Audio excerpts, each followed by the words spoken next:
ఆరుగాలం చెమటోడ్చి పంటలు పండించే అన్నదాతలను కృష్ణమ్మ వరద కష్టాల కడల్లోకి నెట్టివేసింది. జీవనాధారమైన పంటలు బురదమయమయ్యాయి. పొలాలన్నీ ఒండ్రుతో నిండిపోయాయి. మున్పెన్నడూ చూడని రీతిలో విరుచుకుపడిన వరద అన్నదాతలకు కన్నీరు మిగిల్చింది.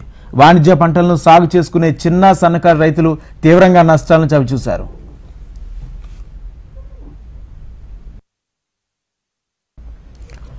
పామరు నియోజకవర్గం తోట్లవల్లూరు పమిడి ముక్కల మండలాల పరిధిలోని లంక గ్రామాలు కృష్ణానది వరదలకు అల్లాడిపోయాయి. ఒకవైపు గ్రామాల్లో ఇళ్లను ముంచి కష్టాలు మిగిల్చిన పొలాల్లోకి కూడా చేరి రైతులకు తీరని నష్టాన్ని కలిగించాయి.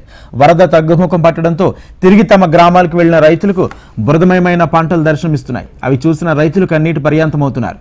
పంట పొలాల్లో ఉన్న నీరు బురద తొలగించడానికి ముప్పు తిప్పులు పడుతున్నారు.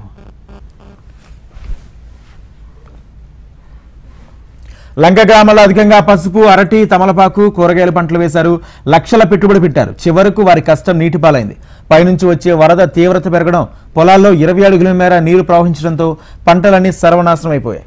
తోట్లవల్లూరు పమిడి ముక్కల లంకల్లో సుమారు 10,000 ఎకరాల పలు రకాల ఉద్యాన పంటలు వేశారు. 3 రోజుల పాటు ముంపులోనే ఉండడంతో ఆ పంటలన్నీ పాడయ్యాయని అన్నదాతలు ఆవేదన వ్యక్తం చేస్తున్నారు.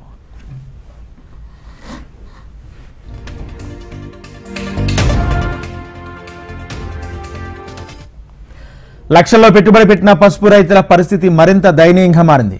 పంటంతా నాశనం కావడంతో దిక్కుతోచని స్థితిలో పడ్డారు పసుపు రైతులు. లంకల్లో ఎక్కువగా వేసిన కంద, అరటి తోటలు, మొక్కజొన్న, కూరగాయల తోటలు వరద నీటిలో కొట్టుకుపోయాయి. ఇప్పుడు తిరిగి పంట వేసిన పంట పురుగులు బెరడంతో నష్టం వాటిల్లక తప్పదని నష్టపోయిన తమను ప్రభుత్వమే ఆదుకోవాలని విజ్ఞప్తి చేస్తున్నారు.